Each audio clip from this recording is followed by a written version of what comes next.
গুলশানে নিহত জঙ্গিদের ৩ জনই উচ্চবিত্ত পরিবারের, কেউ কেউ আত্মগোপনে ছিল ৬ মাস। জঙ্গিরা দেশীয় আন্তর্জাতিক গোষ্ঠী সংগঠনের সঙ্গে সম্পর্ক নেই বললেন স্বরাষ্ট্রমন্ত্রী। গুলশানের জিম্মি ঘটনায় নিহতদের স্মরণে পালন করা হচ্ছে ২ দিনের রাষ্ট্রীয় শোক। হামলার মূল পরিকল্পনাকারীকে খুঁজে বের করার প্রত্যয় প্রধানমন্ত্রীর। দেশ গভীর সংকটে, ক্ষমতার চেয়েও প্রিয় মাতৃভূমিকে নিয়ে ভাবতে হবে সবার আগে, সন্ত্রাসবিরোধী ঐক্য গড়ে তোলার ডাক দিয়ে বললেন বেগম জিয়া। গুলশানে সন্ত্রাসী হামলায় নিহত ৬ জাপানি নাগরিক মেট্রো রেল প্রকল্পের পরামর্শক ছিলেন, জানালেন সড়ক পরিবহন মন্ত্রী। বললেন প্রকল্পে কোনো প্রভাব ফেলবে না। এবং ঈদ জামাতের জন্য প্রস্তুত জাতীয় ঈদগাহ, চলছে সৌন্দর্য বর্ধনের কাজ। নিরাপত্তা ব্যবস্থা গতবারের চেয়েও জোরদার করা হয়েছে, জানিয়েছে পুলিশ।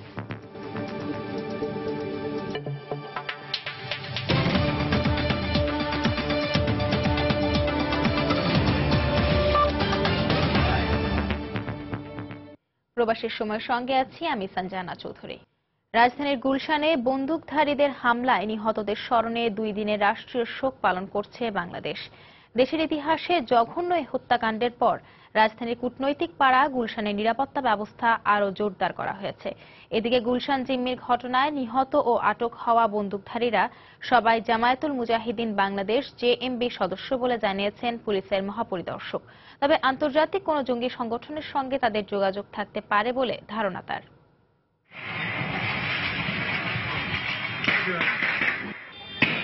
দুই পুলিশ কর্মকর্তা, ৩ বাংলাদেশি ও ১৭ বিদেশি নাগরিকের প্রাণের মূল্যে শনিবার সকালে অবসান হয় গুলশানের ১২ ঘণ্টার জিম্মি সংকটের। হত্যাকাণ্ডে অংশ নেওয়া ৬ সন্দেহভাজন জঙ্গি মারা গেলেও একজনকে আটক করে নিরাপত্তা বাহিনী। এর আগে ১৩ জন জিম্মিকে জীবিত উদ্ধার করতে সক্ষম হয় তারা। পাশের একটি ভবন থেকে দুর্ধর্ষ এই অভিযানের ভিডিও করেন বিদেশি এক নাগরিক, যা ছড়িয়ে পড়ে সামাজিক যোগাযোগ মাধ্যমে। তদন্ত কাজে এই ভিডিওটি সহায়ক হবে বলে মনে করছে আইনশৃঙ্খলা রক্ষা বাহিনী। তবে যে ১৩ জন জীবিত উদ্ধার হয়েছেন তাদের ব্যাপারে কোনো তথ্য দেয়নি আইনশৃঙ্খলা রক্ষা বাহিনী।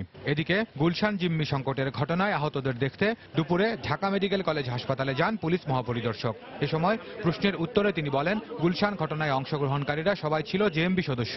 প্রাথমিকভাবে আমরা যেটা মনে করছি এরা জেএমবি সদস্য, এবং জেএমবি সদস্য হিসেবে আমরা তাদের ইন্টারন্যাশনাল টেররিস্ট গ্রুপের সাথে তাদের এই ধরনের কোনো থাকতে পারে।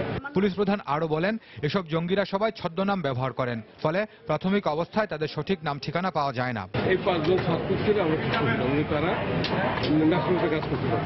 কেউ আকাশ, কেউ বিকাশ, কেউ বাদল, কেউ রিপন, কিন্তু আমরা তো ওদের পুরো ঠিকানা জানি না, কার বাড়ি কোথায়, কার গ্রাম কোথায়। ছদ্মনামে তাদের অর্গানাইজেশনে, তাদের সংগঠনের মধ্যে তারা এই ছদ্মনামে পরিচিত। গুলশান সংকটের কথা বিবেচনায় নিয়ে সারা দেশের নিরাপত্তা জোরদার করা হয়েছে বলেও জানান তিনি। আড়াই ঘন্টা মিটিং হলে সমস্ত অফিসাররা যারা ছিল, কনসার্ন ইউনিট প্রধান তারা ছিল, আমরা বিস্তারিত আলোচনা করেছিলাম, ইনস্ট্রাকশন পেয়েছি, সেগুলি বাস্তবায়ন হবে, আমরা জোরদার করেছি। নৃশংস এই হত্যাকাণ্ডের ঘটনায় ২ দিনের রাষ্ট্রীয় শোক পালন করছে বাংলাদেশ। দেশের সব সরকারি বেসরকারি অফিস, স্বায়ত্তশাসিত প্রতিষ্ঠান, শিক্ষা প্রতিষ্ঠান ও বাংলাদেশে অবস্থিত বিদেশি দূতাবাসগুলোতে জাতীয় পতাকা অর্ধনমিত রাখা হয়েছে। খান মোহাম্মদ রুমেল, সময় সংবাদ, ঢাকা। গুলশানের স্প্যানিশ ক্যাফেতে অপারেশন থান্ডারবোল্টে নিহত জঙ্গিদের ছবি পুলিশ প্রকাশ করার পর তাদের ৪ জনের বিস্তারিত পরিচয় সামাজিক যোগাযোগ মাধ্যমে প্রকাশ করেছেন তাদের সহপাঠী ও পরিচিত জনেরা। বিশ্লেষণ করে দেখা গেছে তাদের ৩ জন উচ্চবিত্ত পরিবারের, পড়েছে অভিজাত ইংলিশ মিডিয়াম স্কুল ও প্রাইভেট বিশ্ববিদ্যালয়। কেউ কেউ গুলশানে হামলা চালানোর আগে অন্তত ৬ মাস আত্মগোপনে ছিল। গুলশানে হোলি আর্টিসান রেস্তোরাঁয় হামলাকারীদের ছবি সাইট ইন্টেলিজেন্স প্রকাশ করার পর সামাজিক যোগাযোগ মাধ্যম ও বিভিন্ন অনলাইন নিউজ পোর্টালে বেরিয়ে এসেছে তাদের পরিচয়। শনাক্ত হওয়া জঙ্গি Rohan Imtiaz English medium school স্কলাস্টিকার সাবেক ছাত্র, ব্রাক বিশ্ববিদ্যালয়ে বিবিএ পড়ছিল। সামাজিক যোগাযোগ মাধ্যমে তথ্য যাচাই করতে গিয়ে রোহানদের বাসায় গিয়ে তার সত্যতা মেলে। গণমাধ্যমের পরিচয় পেয়ে দরজার আড়াল থেকেই কথা বলেন ২ নারী। তারা জানান, রোহান গেল বছর ৩০ ডিসেম্বর থেকে নিখোঁজ ছিল। এ বিষয়ে মোহাম্মদপুর থানায় জিডিও করা হয়। গুলশানের জিম্মি ঘটনায় রোহানের ছবি প্রকাশ হওয়ার পর তার মা বাবা দুজনই অসুস্থ হয়ে হাসপাতালে ভর্তি হয়েছেন।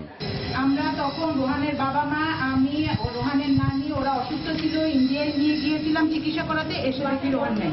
আমরা তো সবার কাছেই গেছি, একদম টপ লেভেল স্বরাষ্ট্রমন্ত্রীর কাছে যাইয়াও আমরা বলছি আমাদের ছেলেটাকে উদ্ধার করে দেন। উত্তরা যে র্যাবেরই হেডকোয়ার্টার, ওখান থেকে বলা হয়েছে সে নাই। বাংলাদেশে নাই। পুলিশ বলছে নিখোঁজ রহস্য উন্মোচন করতে গিয়ে তারা বুঝতে পারেন রুহান নিখোঁজ নয়, বরং পাসপোর্ট নিয়ে আত্মগোপনে আছে। জানতে পারেন সে ভিড়েছে কোনো এক জঙ্গি সংগঠনে। আমরা তাকে উদ্ধারের জন্য সেই মিরপুরের যে ছেলেটির সঙ্গে তার যোগাযোগ হতো তার বাসায় যাই এবং গিয়ে দেখি যে ওই ছেলেটিও স্বেচ্ছায় আত্মগোপন করেছে। তখন থেকেই আমরা আসলে বেসিক্যালি তাকে খুঁজছিলাম।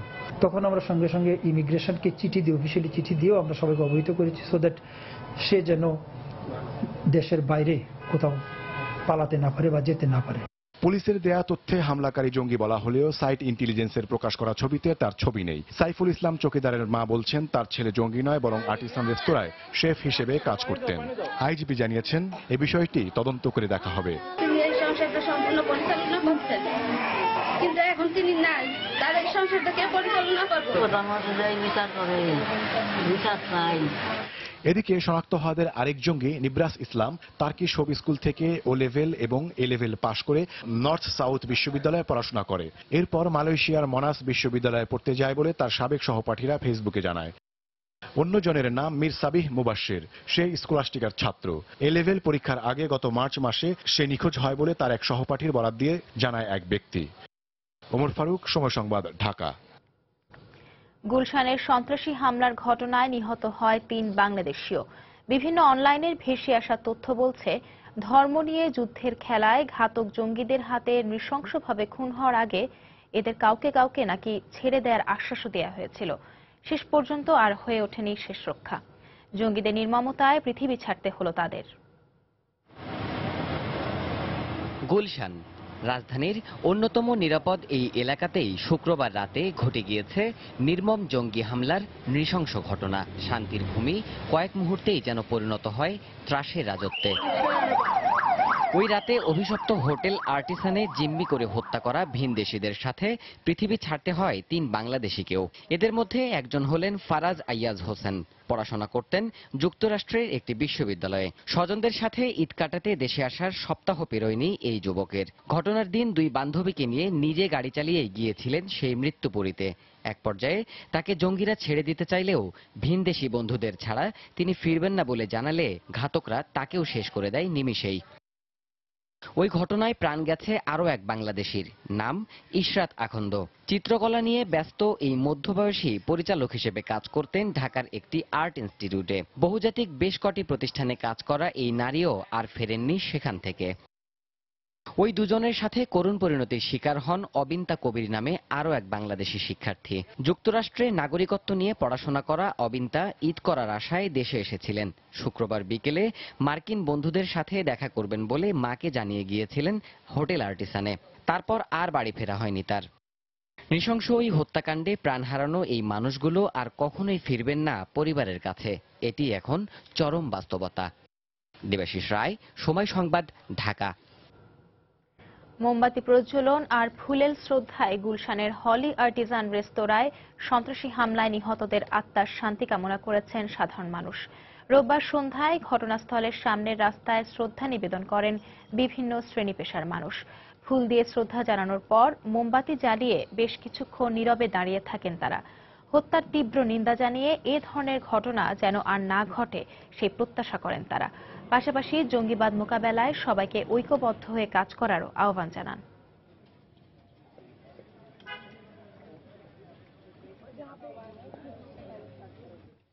এদিকে গুলশান হামলার মূল পরিকল্পনাকারীকে খুঁজে বের করার প্রত্যয় ব্যক্ত করেছেন প্রধানমন্ত্রী শেখ হাসিনা।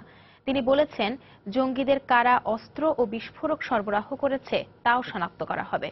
জাপানের পররাষ্ট্র প্রতিমন্ত্রী সেইজি কিহারা রোববার গণভবনে প্রধানমন্ত্রীর সঙ্গে সাক্ষাৎ করলে এ মন্তব্য করেন তিনি। এ সময় জাপানের প্রতিমন্ত্রীর সঙ্গে একটি প্রতিনিধি দলও ছিল। বৈঠকে দুদেশের স্বার্থ সংশ্লিষ্ট বিভিন্ন বিষয় নিয়ে আলোচনা হয়। সন্ত্রাসী হামলার ঘটনা শক্ত হাতে মোকাবেলা করায় প্রধানমন্ত্রীকে ধন্যবাদ জানান কিহারা।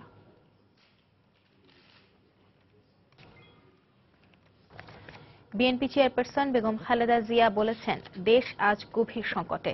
ক্ষমতার চেয়েও প্রিয় মাতৃভূমিকে নিয়ে ভাবতে হবে সবার আগে। সন্ত্রাসী হামলার পর এটি এখন জাতীয় সংকট হিসেবে দেখা দিয়েছে।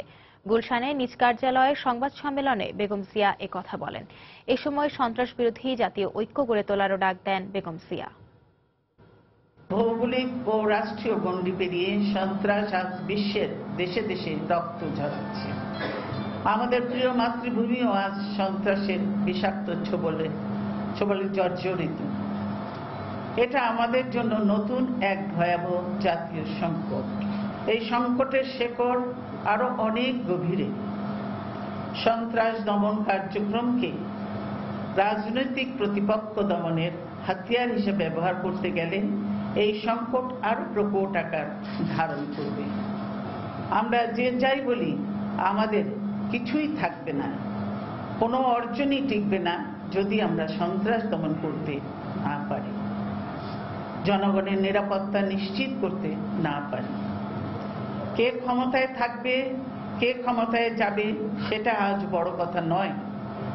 তাই কাল বিলম্ব না করে আসুন আমরা সব ভেদাভেদ ভুলে দলমত নির্বিশেষে সন্ত্রাস বিরোধী ঐক্য গড়ে তুলি, শান্তিপূর্ণ নিরাপদ গণতান্ত্রিক বাংলাদেশ গড়ে তুলি।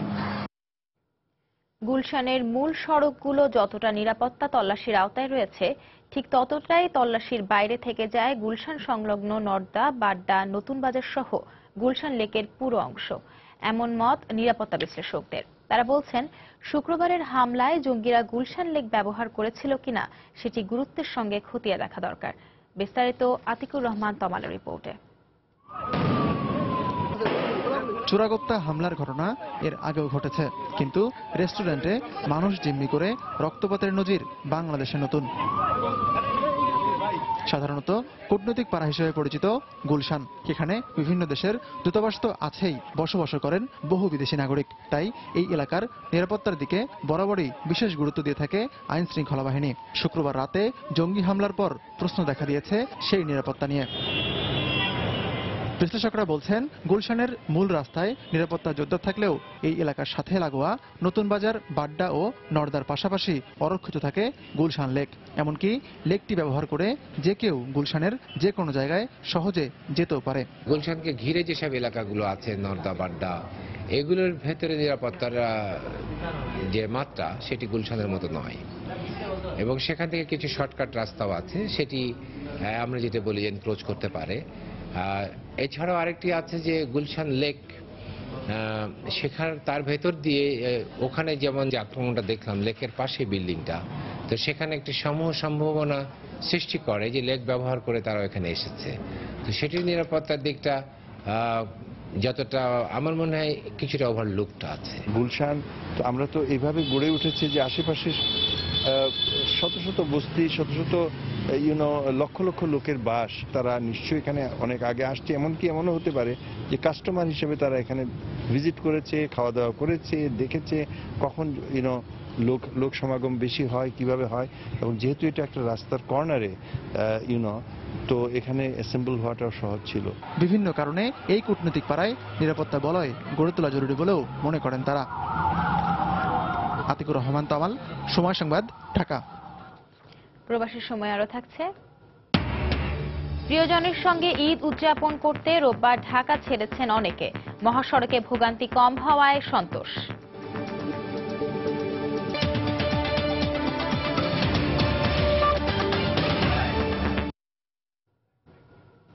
প্রস্তুত জাতীয় ঈদগাহ ময়দান।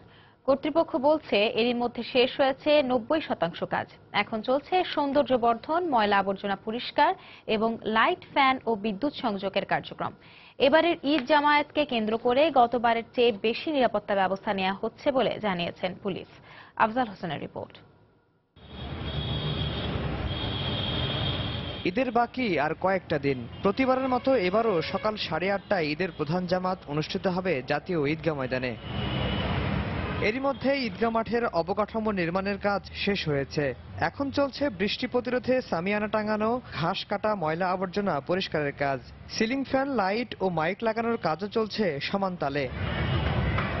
রং করা হচ্ছে মেহরাব এবং ইমামের খুতবা দেওয়ার স্থান। ঈদের দিন বৃষ্টি হলে মাঠে যেন পানি না জমে সেজন্য ব্যবস্থা করা হয়েছে ড্রেনের। শ্রমিক ও ঠিকাদারি প্রতিষ্ঠান জানায় নির্ধারিত সময়ে অর্থাৎ 29 রমজানের মধ্যেই শেষ হবে সব কাজ। ঈদগাহ মাঠের চারপাশে পরিষ্কার হয়ে গেছে। এখন বাকি আছে উপরে কাপড় টানা বাকি, খুঁড়ির কাপড় মারা বাকি, তারপর নিচের বিছনা বাকি। কিছু কাজ আছে যেটা আগে করা যায় না, এটা চাঁদের উপর নির্ভর করে করতে হয়। আমাদের কাজের অগ্রগতি খুবই ভালো। এদিকে পুলিশ জানিয়েছে প্রতিবারের চেয়ে এবার ঈদ উল ফিতরের প্রধান ঈদ জামাতকে ঘিরে নেওয়া হবে বাড়তি নিরাপত্তা ব্যবস্থা, বাড়ানো হবে সিসিটিভি ক্যামেরার সংখ্যাও। এবছর আরও একটু শক্ত অবস্থানে আমরা নিরাপত্তা ব্যবস্থা গ্রহণ করেছি। সমগ্র এলাকা সিসিটিভির কভারেজ করব। তৃতীয় হচ্ছে যে আমরা প্রতিটা ব্যক্তির দেহ তল্লাশি করে অর্থাৎ আরসা গেটের মাধ্যমে তারা ভেতরে প্রবেশ করবে। এই ঈদগাহ ময়দানে ঈদের প্রধান জামাতে অংশ নেন রাষ্ট্রপতি, মন্ত্রিসভার সদস্য, বিচারপতি সহ রাষ্ট্রের গুরুত্বপূর্ণ ব্যক্তিবর্গ। এবারও ঈদগাহ মাঠে মহিলাদের নামাজের ব্যবস্থা করা হয়েছে। প্রায় 2,60,000 বর্গ ফুটের জাতীয় এই ঈদগাহ মাঠে একসাথে 1,20,000 মুসল্লি ঈদ জামাতে অংশ নিতে পারবেন। কর্তৃপক্ষ বলছে এরই মধ্যে ঈদ জামাতের প্রায় 90% প্রস্তুতি সম্পন্ন করে ফেলেছেন। এখন শুধু অপেক্ষা ঈদের চাঁদের। জাতীয় ঈদগাহ ময়দান থেকে আফজাল হোসেন, সময় সংবাদ, ঢাকা। গুলশানের জঙ্গি হামলা নিয়ে বিএনপি চেয়ারপারসন বেগম খালেদা জিয়া মন্তব্য করে জঙ্গিদের পক্ষাবলম্বন করছেন বলে মন্তব্য করেছেন স্বাস্থ্যমন্ত্রী মোহাম্মদ নাসিম। রোববার রাজধানীর ধানমন্ডিতে আওয়ামী লীগ সভানেত্রীর কার্যালয়ে 14 দলের বৈঠক শেষে সাংবাদিকদের তিনি কথা বলেন। গুলশানে জঙ্গি হামলার ঘটনায় আগামী 11 জুলাই কেন্দ্রীয় শহীদ মিনারে প্রতিরোধ সমাবেশ করবে 14 দল। পরে সাংবাদিকদের সঙ্গে আলাপে বেসামরিক বিমান ও পর্যটন মন্ত্রী রাশেদ খান মেনন বলেন, বাংলাদেশে আইএসের সাংগঠনিক কাঠামো নেই। বেগম জিয়া আজকে বক্তৃতা দিয়ে বললেন দুঃশাসনের নাকি প্রতিক্রিয়া এটা। এই দুষ্কৃতিকারীদের নির্মম রক্তাক্ত অভ্যুত্থান ঘটিয়েছে দেশে এবং বিরাজমান দুঃশাসনের বহিঃপ্রকাশ এটি। তার মানে বর্তমান শাসনের বহিঃপ্রকাশ হচ্ছে নির্মম হত্যাকাণ্ড।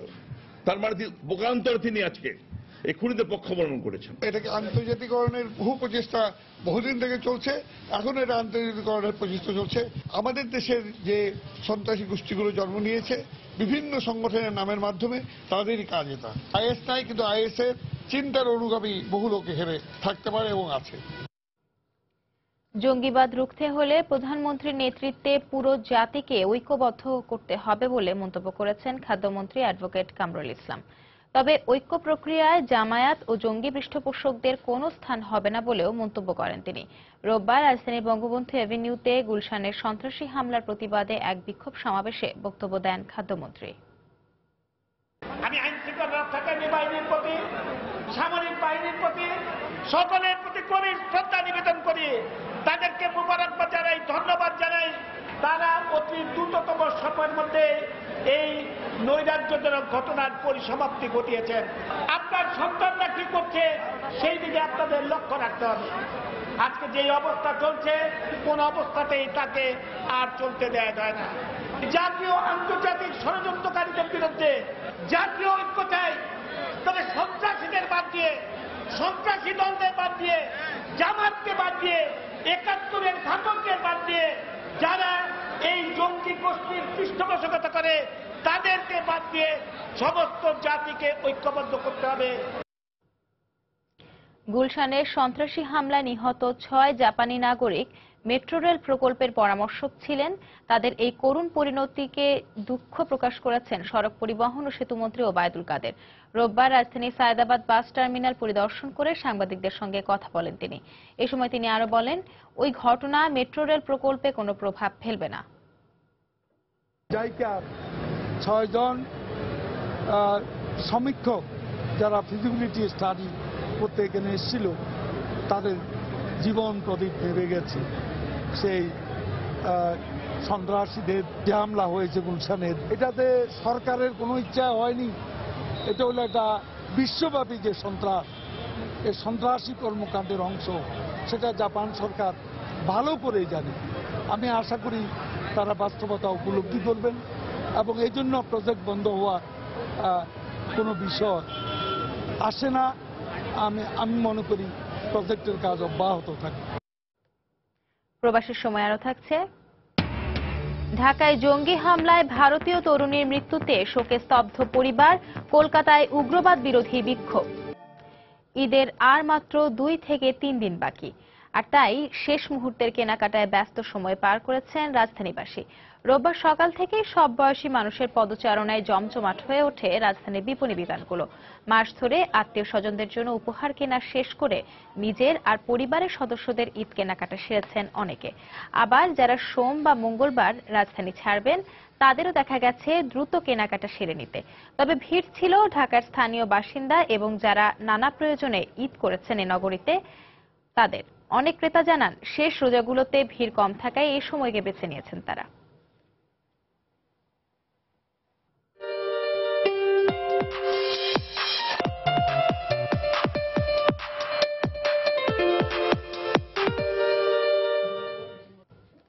স্বজনদের সঙ্গে ঈদ উদযাপন করতে রোববার দেশের নানা গন্তব্যের উদ্দেশ্যে রাজধানী ছেড়েছেন অনেকে।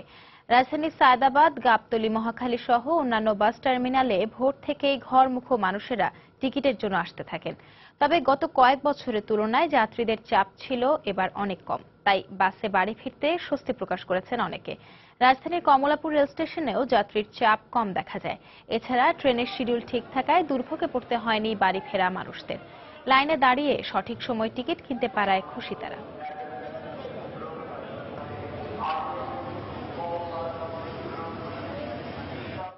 এবার প্রবাসের খবর। বাংলাদেশে হামলার পর ভারতেও এমন জঙ্গি হামলা হতে পারে বলে সতর্ক করেছেন দেশটির নিরাপত্তা বিশ্লেষকেরা। শনিবার রয়টার্সের সঙ্গে সাক্ষাৎকারে ভারতের সামরিক বাহিনীর সাবেক কর্মকর্তা ও নিরাপত্তা বিশ্লেষকেরা দক্ষিণ এশিয়ার জঙ্গিবাদের বিস্তারে উদ্বেগ প্রকাশ করেন। আইএস উপমহাদেশে তাদের আধিপত্য জানান দিচ্ছে। এটি খুবই উদ্বেগের বিষয় যে ক্রমেই তারা আঞ্চলিক নিরাপত্তার জন্য হুমকি হয়ে উঠছে। বিষয়টি আরো জটিল হওয়ার আগে এর বিরুদ্ধে যৌথ ব্যবস্থা নিতে হবে। ইসলামিক স্টেট আইএস বাংলাদেশে যে হামলা চালিয়েছে তা কিছুদিন আগে আমাদের হায়দ্রাবাদেও হতে পারত। গোয়েন্দা সংস্থাগুলোর সতর্কতার কারণে তা এড়ানো সম্ভব হয়েছে। ভারত একটি বড় দেশ ও বিভিন্ন জাতিগোষ্ঠীর মানুষ থাকায় এসব হামলার ব্যাপারে আমাদের আরো সতর্ক থাকতে হবে। ঢাকার গুলশানের রেস্টুরেন্টে হামলার ঘটনায় বাংলাদেশের প্রতি সংহতি জানিয়ে উদ্বেগ প্রকাশ করেছেন পশ্চিমবঙ্গের মুখ্যমন্ত্রী মমতা বন্দ্যোপাধ্যায়। শনিবার ছুটির দিনেও রাজ্য সরকারের সচিবালয় নবান্নে নিরাপত্তা পরিস্থিতি নিয়ে বৈঠক করেন মমতা। বাংলাদেশের সার্বিক অবস্থা জানতে এদিন কলকাতায় বাংলাদেশ উপদূতাবাসের ডেপুটি হাই কমিশনার জকি আহাদের সঙ্গে ফোনে কথা বলেন তিনি। সচিবালয়ের বৈঠকে বাংলাদেশের সীমান্তবর্তী পশ্চিমবঙ্গের জেলাগুলোতে নজরদারি বাড়ানোর নির্দেশ দেন মমতা। পরে প্রধানমন্ত্রী নরেন্দ্র মোদীর সঙ্গে ফোনে কথা হয় তার। শনিবার সকাল থেকেই কলকাতার নেতাজি আন্তর্জাতিক বিমানবন্দর সহ ধর্মতলা, শিয়ালদহ, হাওড়া ও চিতপুর স্টেশনে বাড়তি নিরাপত্তা ব্যবস্থা গ্রহণ করা হয়। এদিকে ঢাকায় হামলার পর ভারতের অভ্যন্তরেও নিরাপত্তা জোরদার করা হয়েছে। বাংলাদেশের সঙ্গে সীমান্তবর্তী ভারতের পশ্চিমবঙ্গ, আসাম ও ত্রিপুরা রাজ্য সরকারের সঙ্গে প্রধানমন্ত্রীর দপ্তর থেকে যোগাযোগের পর সীমান্তে বাড়তি সতর্কতা নেওয়া হয়। বাংলাদেশ থেকে ভারতে প্রবেশের চেকপোস্টগুলোতে যাত্রীদের অতিরিক্ত তল্লাশি ও নজরদারি করা হচ্ছে। কাতারে গোপালগঞ্জ জেলা প্রবাসী কল্যাণ সমিতির উদ্যোগে ইফতার ও দোয়া মাহফিল হয়েছে। কাতারের রাজধানী দোহারের একটি রেস্টুরেন্টে ইফতার ও দোয়া মাহফিল হয়।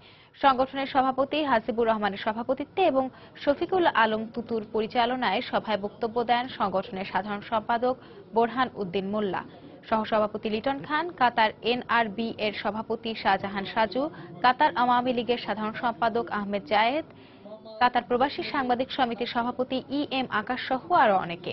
ইফতারের আগে দোয়া মাহফিলে রমজানের গুরুত্ব নিয়ে আলোচনা করেন মাওলানা ডক্টর জসিমউদ্দিন নদনী। কাতারে প্রবাসীদের সুলভ মূল্যে দেশীয় খাবারের স্বাদ দিতে নতুন রেস্টুরেন্ট চালু করা হয়েছে। রাজধানী দোহায় রেস্টুরেন্টটি খোলা হয়। এর স্বত্বাধিকারী বেলাল খান জানিয়েছেন, কাতারে প্রবাসীদের অর্থ উপার্জনের প্রচুর সুবিধা রয়েছে, তা কাজে লাগাতে হবে। এ সময় সেখানে উপস্থিত ছিলেন বাংলাদেশ বিমানের কান্ট্রি ম্যানেজার মোহাম্মদ মোস্তফা, কাতারের বাংলাদেশ কমিউনিটি নেতা আব্দুল মতিন সহ আরো অনেকে। রেস্টুরেন্টের উদ্বোধন শেষে দেশ ও জাতির সুখ ও শান্তি কামনা করে বিশেষ মোনাজাত করা হয়। বাংলাদেশ আওয়ামী স্বেচ্ছাসেবক লীগ, সংযুক্ত আরব আমিরাত ও দুবাই শাখার যৌথ উদ্যোগে ইফতার ও দোয়া মাহফিল অনুষ্ঠিত হয়েছে। আরব আমিরাত স্বেচ্ছাসেবক লীগের সভাপতি আবুল হোসেনের সভাপতিত্বে ও সাধারণ সম্পাদক মীর মোহাম্মদ খালেদের উপস্থাপনায় অনুষ্ঠানের প্রধান অতিথি ছিলেন দুবাই বঙ্গবন্ধু পরিষদের সিনিয়র সহ সভাপতি কাজী মোহাম্মদ আলী। প্রধান বক্তা হিসেবে বক্তব্য রাখেন আরব আমিরাত স্বেচ্ছাসেবক লীগের সাধারণ সম্পাদক মোহাম্মদ ফাহাদ আলী।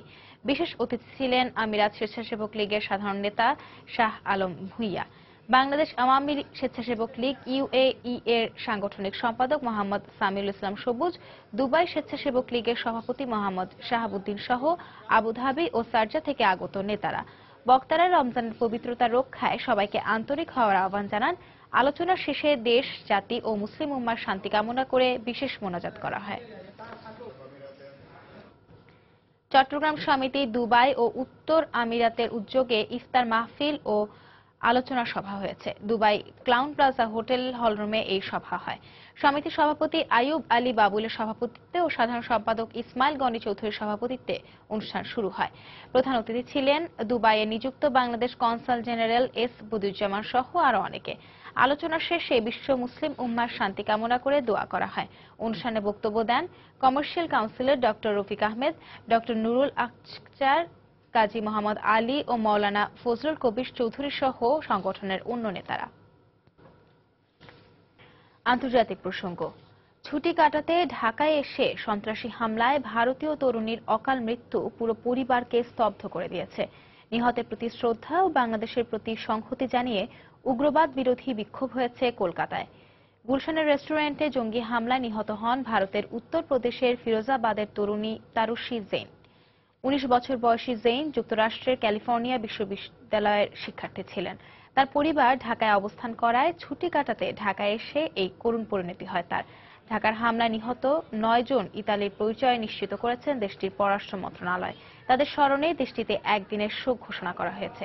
এই ঘটনায় নিহতদের মধ্যে 7 জন জাপানি বলে শনিবার নিশ্চিত করে জাপান সরকার।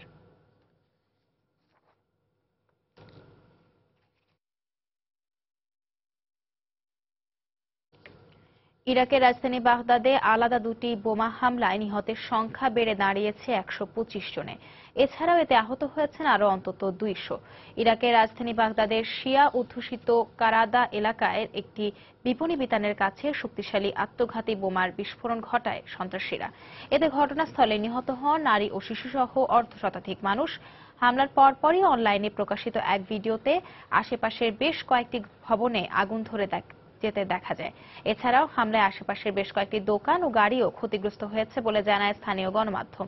এদিকে ইরাকের রামাদি শহরের পূর্বাঞ্চলে সরকারি বাহিনীর IS বিরোধী অভিযানে নিহত হয়েছেন অন্তত 14 জঙ্গি। এছাড়াও সেখানকার বেশ কিছু অঞ্চল জঙ্গি গোষ্ঠীটির কাছ থেকে পুনরুদ্ধার করেছে ইরাকি বাহিনী।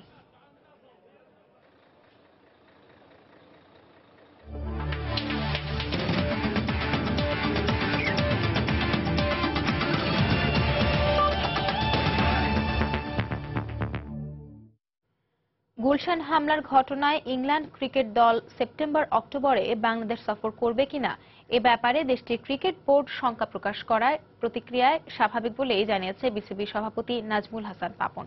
এছাড়াও বোর্ড সভাপতি বিশ্বাস করেন ক্রীড়াঙ্গনে কোনো সন্ত্রাসী হামলা আসবে না। সেই সঙ্গে তিনি আরও জানান 2-1 দিনের মধ্যে ঘোষণা আসতে পারে বাংলাদেশ জাতীয় দলের নতুন বোলিং কোচের ব্যাপারে। যে পরিস্থিতি হয়েছে এই পরিস্থিতিতে তাদের যে রিয়াকশন দিয়েছে ইংল্যান্ড, এটা আমি দেখেছি, ওই তাদের রিয়াকশনটি ইজ ভেরি ন্যাচারাল। আমরাও যদি ওদের জায়গা হতাম একই জিনিসই করতাম। প্যারিসে যে অ্যাটাকটা হয়েছে তারপরে কিন্তু ওখানে খেলাধুলা বন্ধ হয়ে যায়নি, প্রায় 3 মাস বাকি, তো লম্বা সময় হাতে আছে। এই সময়ের মধ্যে বাংলাদেশ আই এম শিওর হয়তো এমনও হতে পারে যে আমাদের যে এখন যে পরিস্থিতি এই পরিস্থিতি থাকবে না। বলেন যে আমরা কালকের মধ্যে আশা করছি কাল পরশুর মধ্যেই আমরা জেনে যাব, মানে একটা ডিসিশন নিয়ে নেব। আমরা তো সবকিছু করাই আছে, ফাইনাল ডিসিশনটা খালি নেওয়া বাকি। এ পর্যায়ে শীর্ষ সংবাদ জানিয়ে দিচ্ছি আরো একবার। গুলশানে নিহত জঙ্গিদের 3 জনই উচ্চবিত্ত পরিবারের, কেউ কেউ আত্মগোপনে ছিল 6 মাস। জঙ্গিরা দেশীয় আন্তর্জাতিক গোষ্ঠীর জঙ্গি সংগঠনের সঙ্গে সম্পর্ক নেই বললেন স্বরাষ্ট্রমন্ত্রী। গুলশানের জিম্মি ঘটনায় নিহতদের স্মরণে পালন করা হচ্ছে 2 দিনের রাষ্ট্রীয় শোক। হামলার মূল পরিকল্পনাকারীকে খুঁজে বের করার প্রত্যয় প্রধানমন্ত্রীর। দেশ গভীর সংকটে, ক্ষমতার চেয়েও প্রিয় মাতৃভূমিকে নিয়ে ভাবতে হবে সবার আগে, সন্ত্রাস বিরোধী ঐক্য গড়ে তোলার ডাক দিয়ে বললেন বেগম জিয়া। গুলশানের সন্ত্রাসী হামলায় নিহত 6 জাপানি নাগরিক মেট্রো রেল প্রকল্পের পরামর্শক ছিলেন, জানালেন সড়ক পরিবহন মন্ত্রী। বললেন প্রকল্পে কোনো প্রভাব ফেলবে না। এবং ঈদ জামাতের জন্য প্রস্তুত জাতীয় ঈদগাহ, চলছে সৌন্দর্য বর্ধনের কাজ। নিরাপত্তা ব্যবস্থা গতবারের চেয়েও জোরদার করা হয়েছে জানিয়েছে পুলিশ। এই ছিল প্রবাসীর সময়। যে কোনো খবর পেতে ভিজিট করুন সময়নিউজ.tv। যে কোনো বাংলা লিঙ্ক, রবি ও সিটিসেল নম্বর থেকে সময় সংবাদের খবর, অনুষ্ঠান সূচি জানতে এবং যে কোনো তথ্য সময় সংবাদকে জানাতে ডায়াল করুন 16242 নম্বরে। এছাড়া এই মাত্রা পাওয়া খবর আপনার মোবাইলে পেতে SMS করুন *SN লিখে পাঠিয়ে দিন 16242 নম্বরে। আর সঙ্গেই থাকুন সময়।